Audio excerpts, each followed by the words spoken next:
Short is the story, long is the life.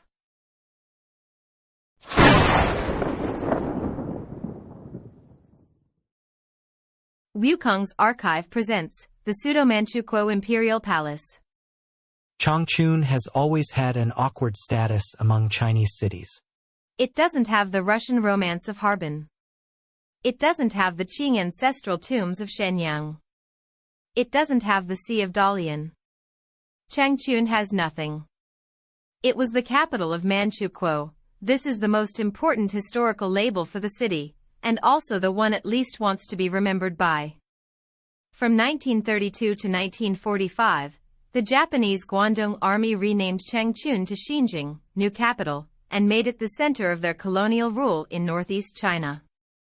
The entire city was planned by the Japanese, radial streets like Paris, extremely high greenery coverage like a garden city, architecture blending Japanese, European, and Chinese styles. The Japanese invested heavily in Changchun, so heavily that by the 1940s, Changchun's urban planning was among the best in Asia.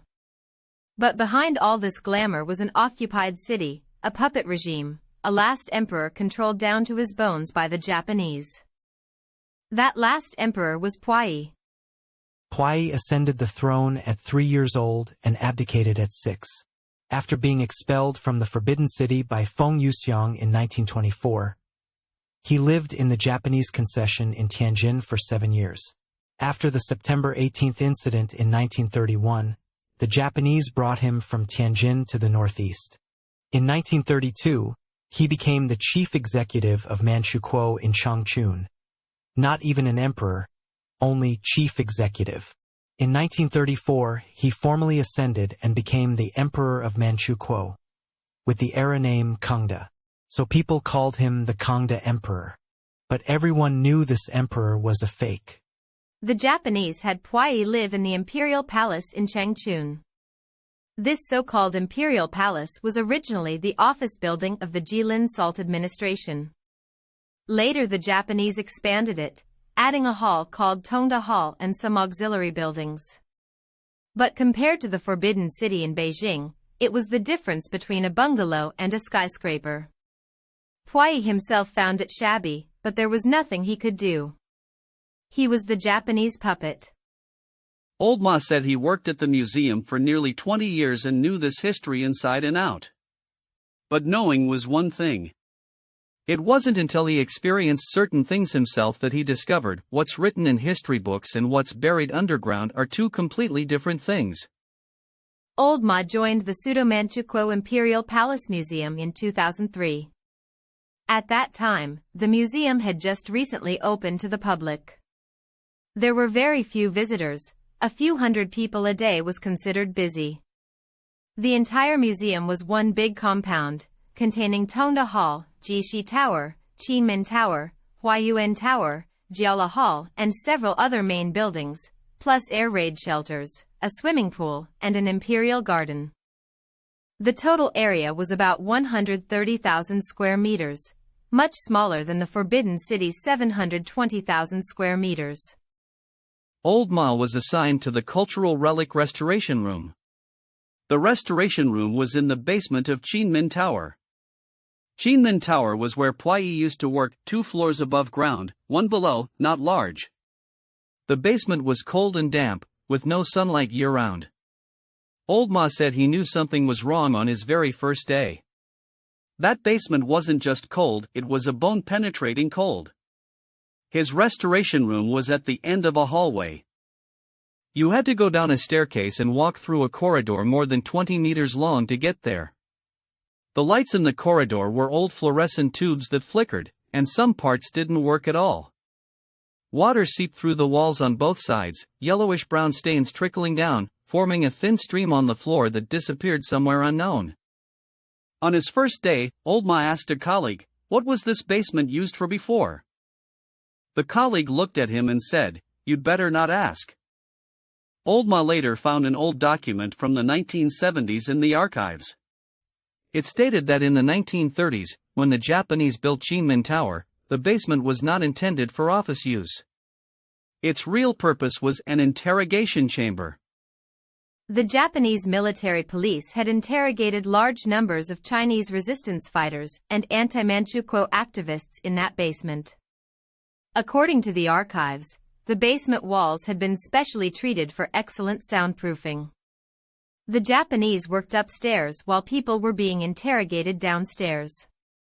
The people upstairs couldn't hear a thing. Old Ma said his back went cold when he read that part. He had been restoring artifacts in that basement for over half a year. He sat there every day, 8 hours a day. The floor beneath his feet, 60-some years ago, people had been tortured, interrogated, and executed on it. Meanwhile, the people upstairs vowed Puyi, Kwantung Army officers, drank tea, read documents, and held meetings in the same building, unaware of anything. Or, perhaps they knew. But no one said anything. Old Ma decided to request a transfer to a ground-floor workspace. But before he could make the request, the first thing happened. It was an afternoon in the winter of 2003. Changchun's winter is brutally cold, 30 degrees below zero, the wind cutting like a knife. Old Ma was working in the basement restoration room, repairing a brush that Puyi had once used. His hands were getting stiff from the cold, so he stood up and walked around to warm up. When he reached the end of the corridor, he suddenly heard a sound. It was the sound of breathing. Not his breathing. It was coming from inside the wall. The breathing was very slow, very heavy, like someone who had just been through intense physical exertion, trying to calm themselves down. One breath in, one breath out, each breath drawn out very long. Old Ma said his first thought was that someone was hiding somewhere in the corridor. But he walked the entire corridor, no one there. The breathing was still going. He listened carefully and realized the sound was coming from inside the wall. Behind the brick wall, something was breathing. Old Ma told me, I've been restoring artifacts for 20 years. I'm not especially brave, but I'm not especially timid either. That day was the only time I've ever been afraid in my restoration room. That breathing was too real, not a vague sound, but a rhythmic, living sound. You could feel the person making that sound was panting, had just been through something terrifying, was trying to calm their breathing. But you couldn't see anything. There was nothing behind the wall. Old Ma left work early that day. When he returned to the basement the next day, the breathing was gone. But he noticed a detail: the water stains on the corridor wall had increased noticeably from the day before. Those yellowish-brown stains spread along the brick joints, forming irregular shapes on the wall. One stain was particularly strange. On the innermost wall of the corridor, about 1.5 meters above the ground, the water stain had formed an outline. Old Ma looked at it for a long time, and the more he looked, the more it seemed like the outline of a kneeling person. A person kneeling on the ground, hands tied behind their back, head hanging down. The water stains on the wall were distributed exactly along the edge of this outline, as if someone had traced the outline with a leaky hose. Old Ma called a colleague to look. The colleague took one look and froze. The two of them stood in front of that wall, neither speaking. After a long silence, the colleague said, "Someone once told me, the Japanese killed people here. They'd hold resistance fighters' heads underwater and drown them. Or hang them up and beat them until they stopped breathing, then drag them out." Old Ma asked, "What about inside the wall?" The colleague said, "I don't know. What's inside the wall, no one knows." Old Ma didn't ask further. That afternoon he went to his supervisor and requested a workspace transfer. After listening to his explanation, the supervisor was silent for a moment, then said one word, "Okay." 2 months later, Old Ma was transferred upstairs. He never went into that basement again. But he said that afterward, every time he passed the basement entrance of Qinmin Tower, that stairwell, he could feel a cold draft rising from below. Not temperature cold. Something else. He said that after spending so long at the museum, he had heard too many stories. In 2005, the museum began a comprehensive renovation of Tongde Hall. Tongde Hall was the largest building in the Pseudo-Manchukuo Imperial Palace complex. Built in 1938, it was where Puyi received guests and held ceremonies. The building was a Sino-Japanese fusion. The exterior was Chinese style with a hip and gable roof, glazed tiles, carved beams and painted rafters, but inside it was completely Japanese in decor, tatami mats, sliding doors, Japanese-style rooms. Puyi had received Wang Jingwei here, received Japanese princes and Kwantung Army commanders, and even held dances here. But after Tongde Hall was completed, Puyi actually lived in it for only a few short years. After Japan's defeat in 1945, Puyi fled in panic. Tongde Hall was occupied by Soviet troops, and all its furnishings and artifacts were looted. After liberation, Tongde Hall was used successively as military barracks, factory workshops, and warehouses. By the time the decision to renovate was made in the early 2000s, Tongde Hall's internal structure had been altered beyond recognition. The renovation project was outsourced to a local Changchun ancient architecture company. Old Ma represented the museum, overseeing the renovation progress and quality. In the third week of the project, while demolishing a partition wall on the second floor of Tongde Hall, the construction team discovered a secret room. This room wasn't on any building plans, not on the architectural drawings, not on the construction drawings, not on any records of previous modifications. It was hidden behind a corner at the end of the second-floor corridor. Outside, it was just an ordinary whitewashed wall, completely identical to the surrounding walls. But when the workers knocked off the plaster, they found another layer of brick wall behind it. After removing the brick wall, they found a room of about 4 square meters. Inside were a bed, a desk, a chair, and a carpet. On the wall hung a calligraphy scroll, a Tang Dynasty poem. The merchant's daughter knows not the grief of a fallen state. Across the river she still sings flowers in the back garden. Everything was covered in thick dust. But Old Ma said his first feeling on entering that room was someone had been living here. And not 60-some years ago. Quite recently. He reached out and touched the mattress on the bed. It hadn't mildewed or rotted, it was just stiff, as if someone had been sleeping on it regularly. On the desk was a kerosene lamp, the wick already burnt black. The matchbox next to it was open, with several matches missing. In a drawer was a yellowed notebook, its cover faded beyond recognition. Old Ma opened it and found it was written in Japanese. He didn't know Japanese, so he called for the museum's Japanese translator. After a few pages, the translator's face turned very grim. Old Ma asked, "What does it say?" The translator said, "This is someone's diary.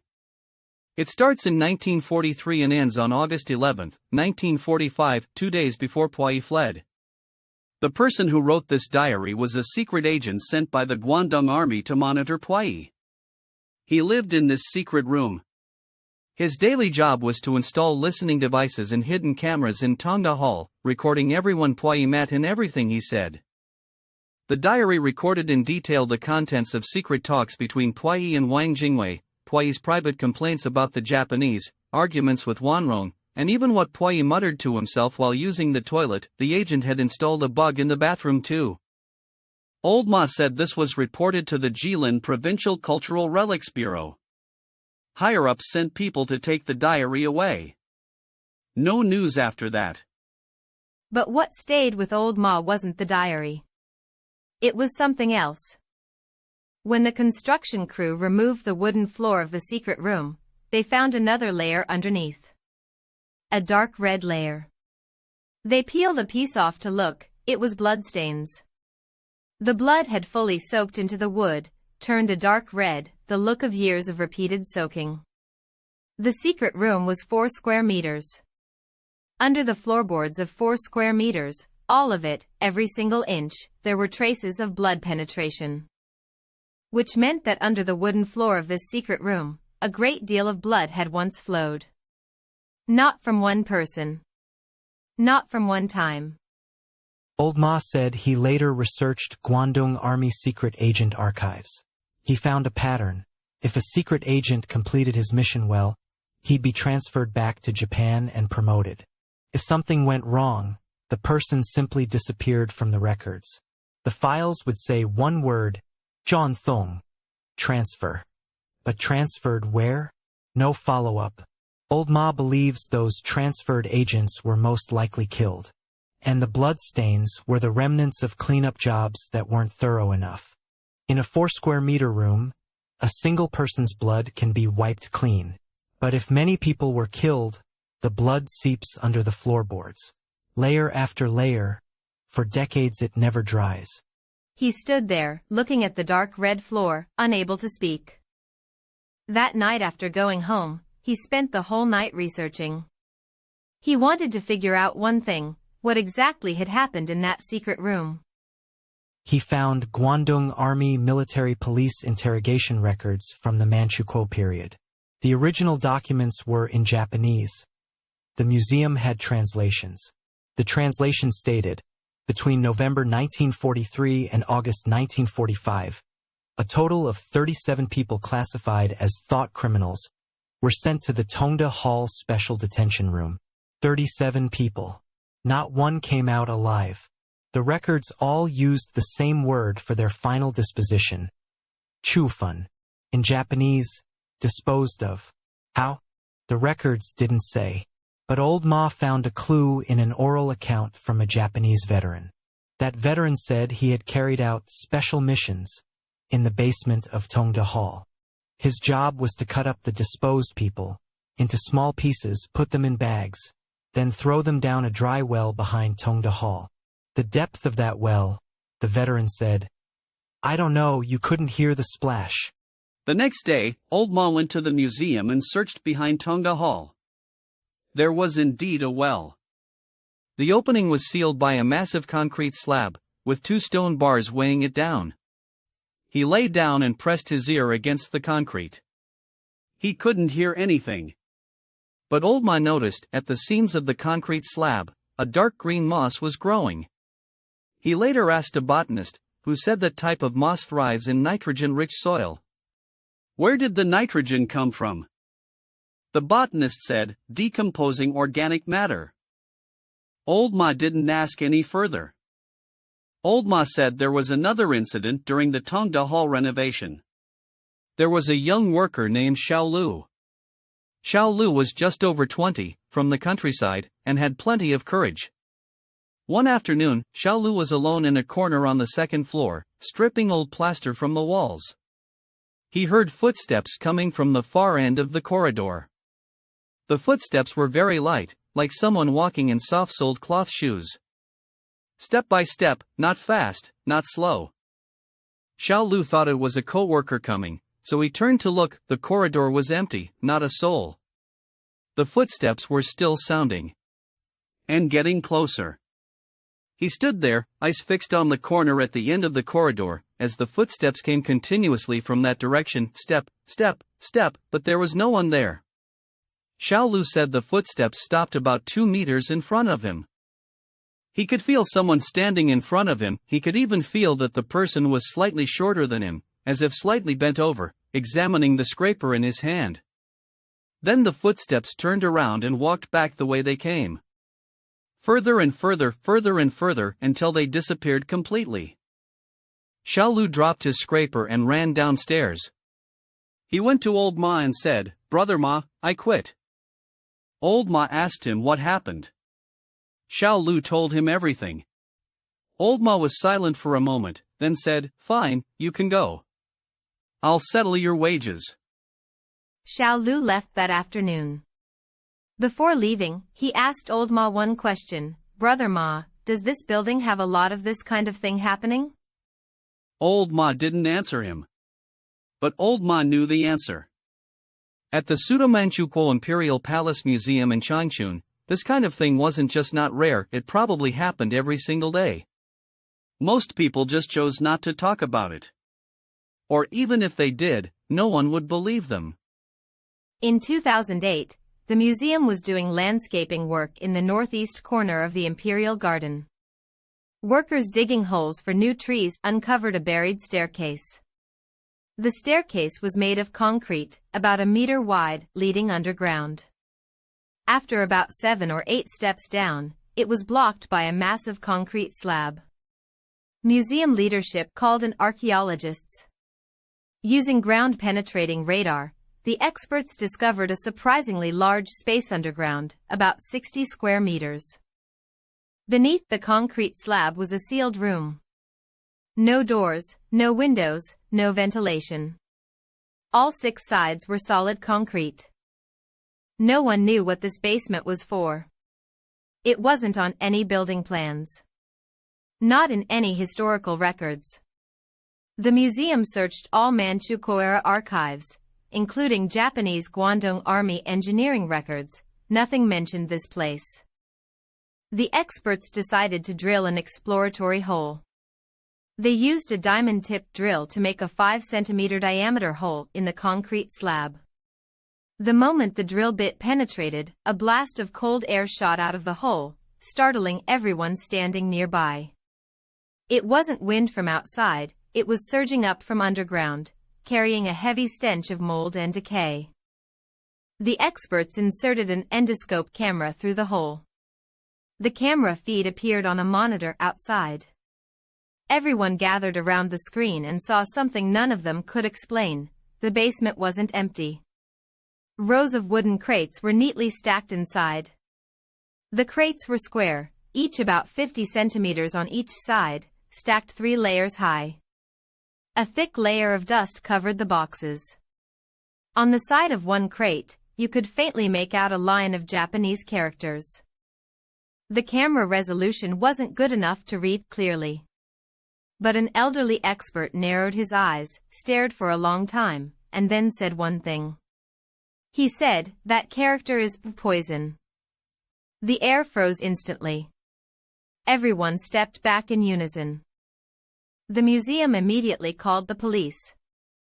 Public security and epidemic prevention personnel arrived on the scene and cordoned off the entire area. The basement entrance was resealed, with warning tape around it. What happened after, Old Ma didn't know. He was ordered, everyone who had seen the monitor was ordered, not to disclose any information to outsiders. Anyone who did would bear legal responsibility. Old Ma later told me privately, those crates were probably Unit 731 stuff. During the Manchukuo period, Changchun was one of Unit 731's important areas of operation. Unit 731's main base was in Harbin, but they had a branch in Changchun, less than 2 kilometers from the Imperial Palace. What was in those wooden crates, he didn't dare think about it. He said all he knew was that after that, that area was never opened again.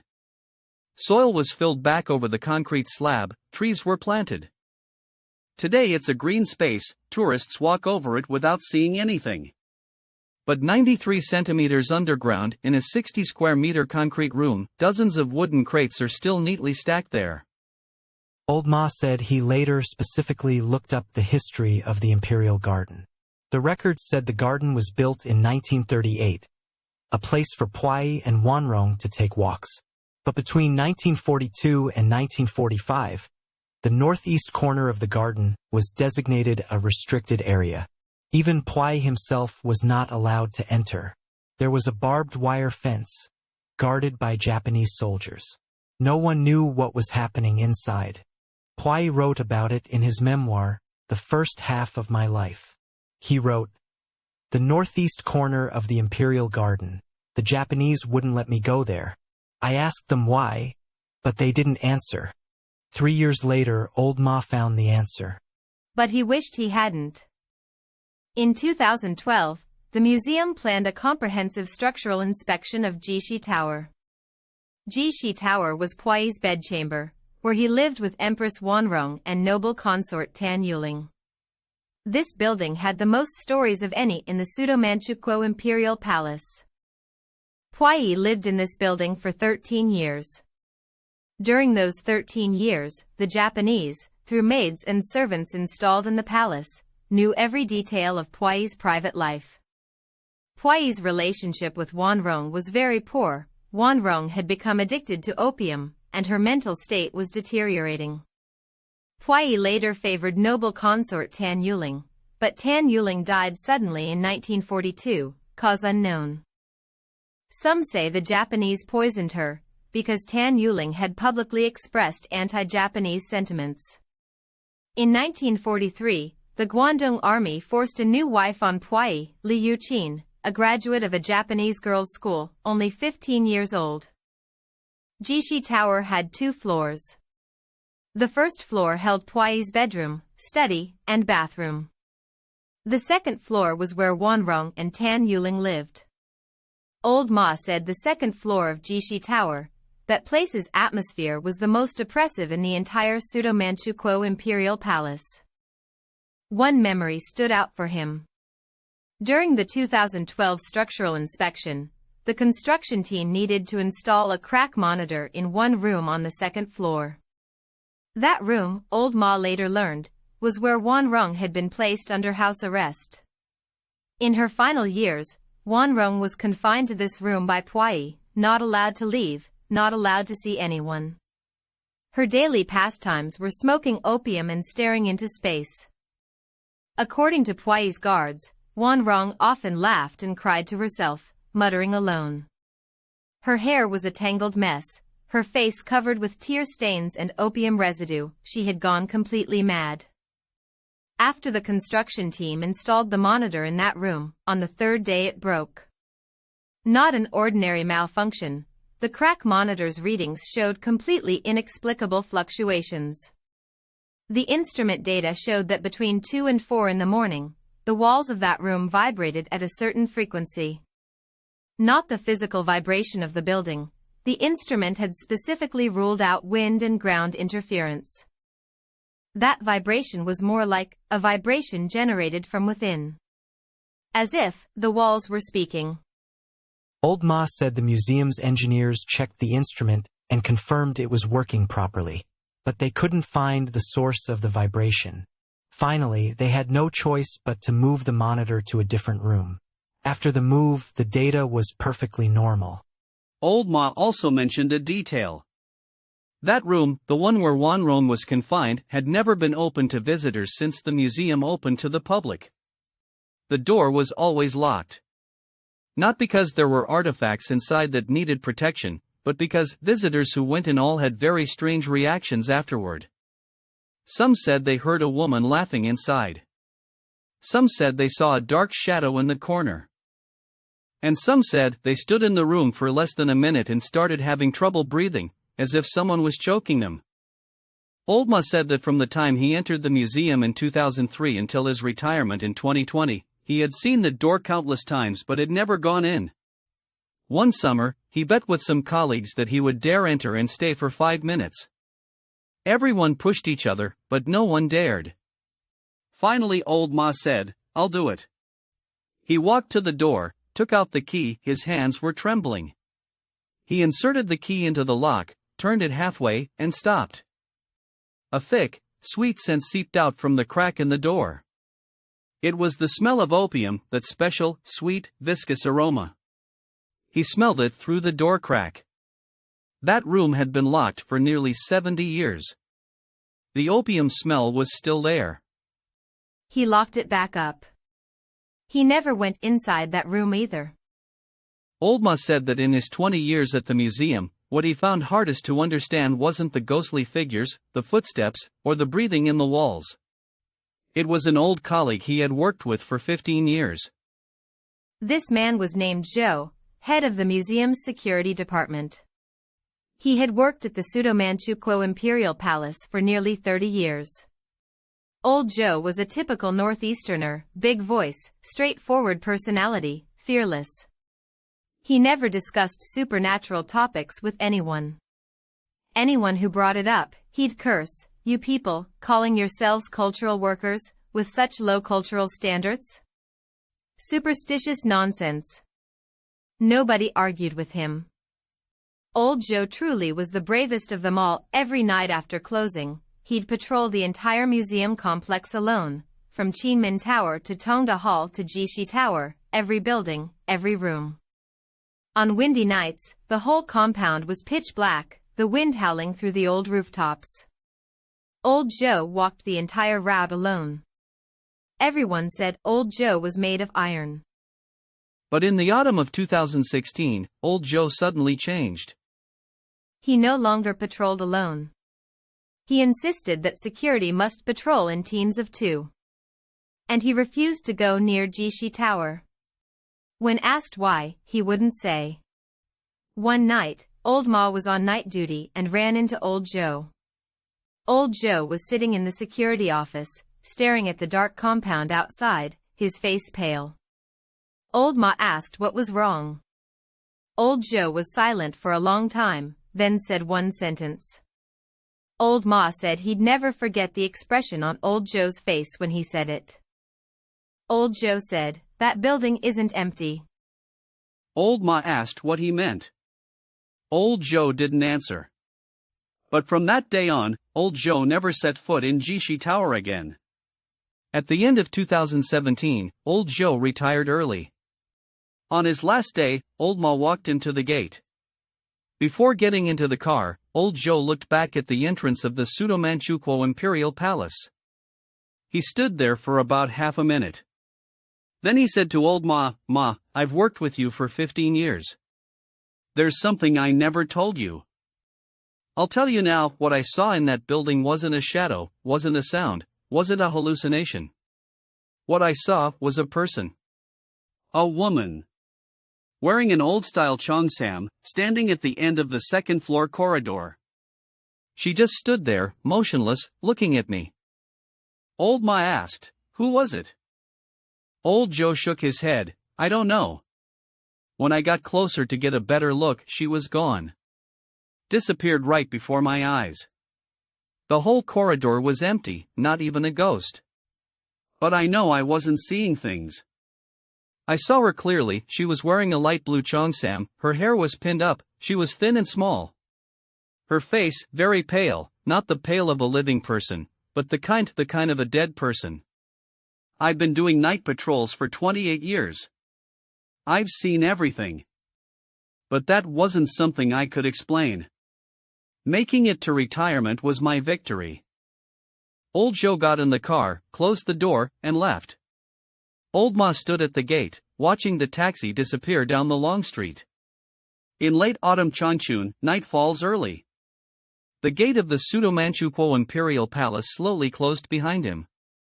The glazed tiles of Tongde Hall reflected the last rays of the setting sun, like a dark patch of blood. The woman in the light blue cheongsam. Old Ma later did a lot of research. Wanrong loved cheongsams. In photos she often wore light blue ones. Tan Yuling also wore cheongsams, but she preferred light pink. Li Yuqing was young, she preferred student outfits. The woman in the light blue cheongsam most likely was Wanrong. But if it really was Wanrong, she had been dead for 70 years. She had been in that locked room on the second floor for 70 years. What was she still waiting for? For Puyi to come back? Or for someone willing to listen to one thing she had to say? No one knows. Old Ma later specifically looked up how Wanrong died. After Japan's defeat in 1945, Puyi abandoned Wanrong and fled in panic. Wanrong was captured by Soviet forces and later handed over to the Chinese Communist Army. She spent her final days in a prison in Yanji. According to the prison guards at the time, Wanrong was completely insane by then. She wouldn't eat, wouldn't drink, wouldn't speak to anyone. Her hair had turned completely white, and her face was covered with scars from opium withdrawal. In June 1946, Wanrong died in Yanji prison at the age of 40. After her death, the prison guards wrapped her body in a torn straw mat and buried her in a mass grave behind the prison, without even a tombstone. A last empress, her funeral was worse than a dog's. Her ashes weren't found until 2006, when they were moved to the Western Qing tombs. From dying in a Yanji prison mass grave in 1946 to being reburied in 2006, 60 full years. Old Ma said he'd thought about one question. If Wanrong's spirit really had returned to Jixi Tower, what was she looking for? She was looking for Puyi. Puyi was extradited back to China from the Soviet Union in 1950 and spent 10 years in the Fujian War Criminals Management Center. He was pardoned in 1959 and died in Beijing in 1967. When he died, not one person who had been with him in the Pseudo-Manchukuo Palace was by his side. What was he thinking when he died? Did he ever think of Wanrong? Did he know that Wanrong had died in a Yinji mass grave, without even a cheap coffin? Old Ma said he'd thought about it many times. If Wanrong's spirit really was standing on the second floor of Jixi Tower, the person she was waiting for would never come. Puyi died in Beijing. His ashes were buried at Babaishan, later moved to the Hualong Royal Cemetery near the Western Qing tombs. He's right there, only a few hundred meters from Wanrong's cenotaph. But the two never saw each other one last time in life, and were not buried together in death. The last emperor and the last empress, one buried in Beijing, one in Hebei. 140 kilometers apart. 100 years of history apart. Old Ma said, perhaps precisely because the person she was waiting for would never come, that was why she still stood there. In 2020, Old Ma retired. Before retiring, he spent a whole year doing one thing: he scanned and archived every document, record, and blueprint he could find from the Pseudo-Manchukuo Imperial Palace Museum. He said he didn't know exactly why he did it. Maybe to leave a complete set of records for future restorers. Maybe to confirm certain things. He spent 3 months comparing all architectural blueprints with the actual structures. He discovered something that made his blood run cold. The underground space beneath the Pseudo-Manchukuo Imperial Palace was far larger than the buildings above ground. Tongde Hall, Qinmin Tower, Jixi Tower, these 3 main buildings were connected underground by a secret passage. That passage didn't appear on any architectural drawings. Old Ma discovered it by comparing 2 blueprints from different years. One was a 1942 heating pipe diagram. The other was a 1956 drainage system renovation map. Both diagrams marked an unidentified pipeline, running from underneath Qinmin Tower to underneath Tongde Hall, and from Tongde Hall to underneath Jixi Tower. The passage was about 300 meters long. The diameter was marked, passable by personnel. That meant Puyi could travel from his bedchamber, Jixi Tower, through the underground passage to Qinmin Tower or Tongde Hall without ever going above ground.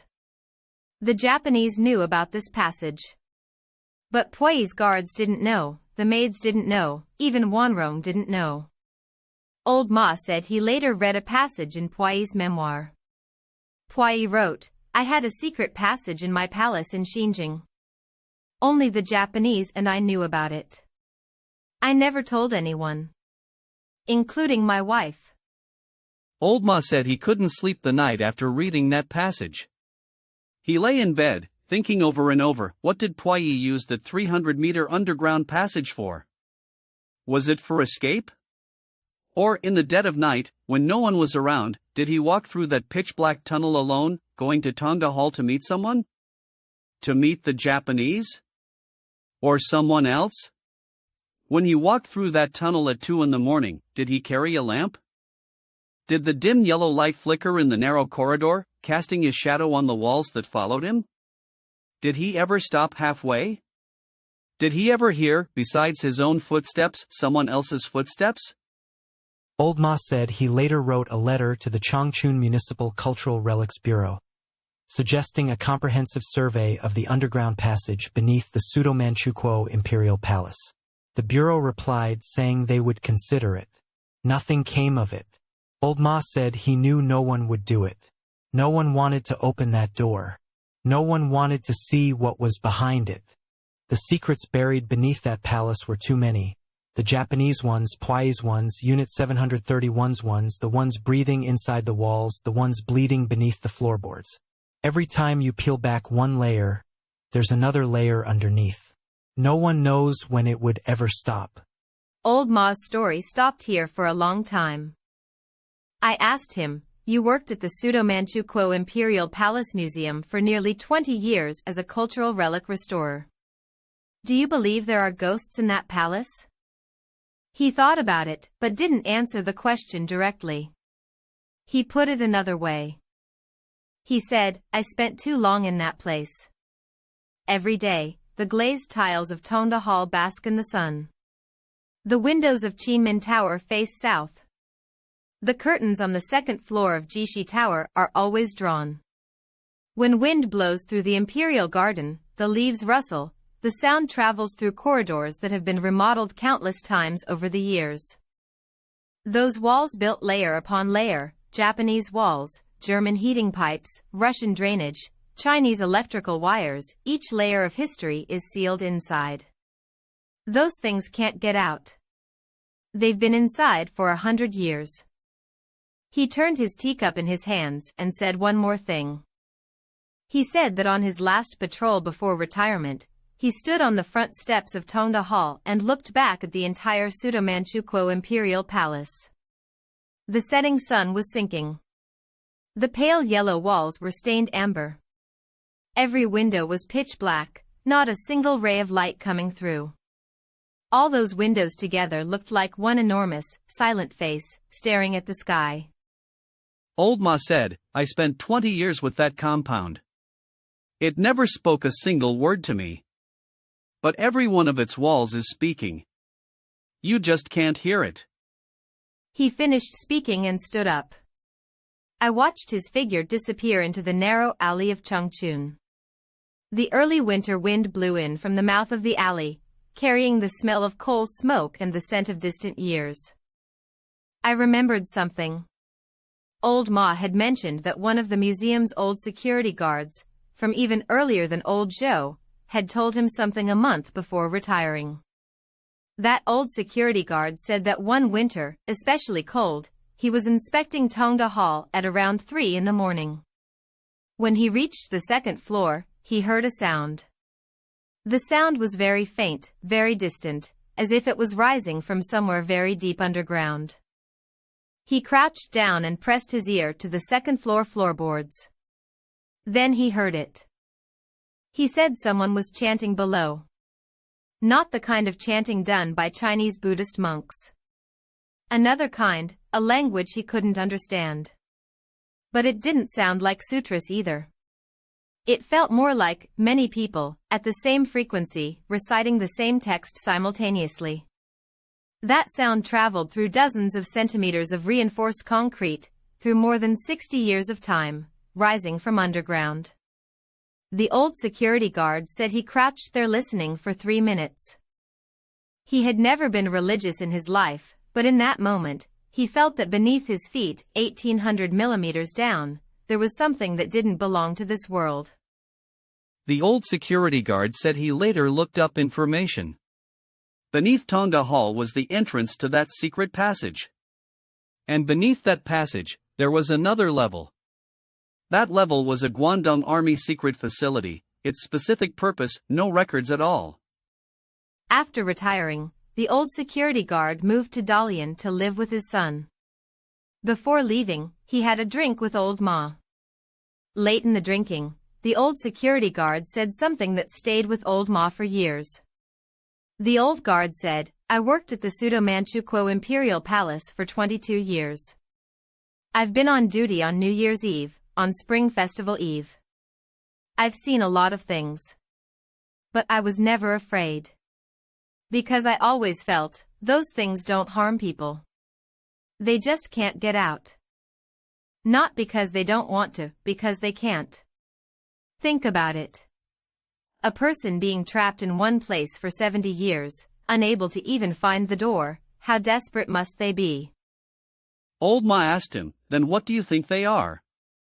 The old security guard thought for a moment, then said, I think they're people. People just like you and me. Except they're inside the wall, and we're outside the wall.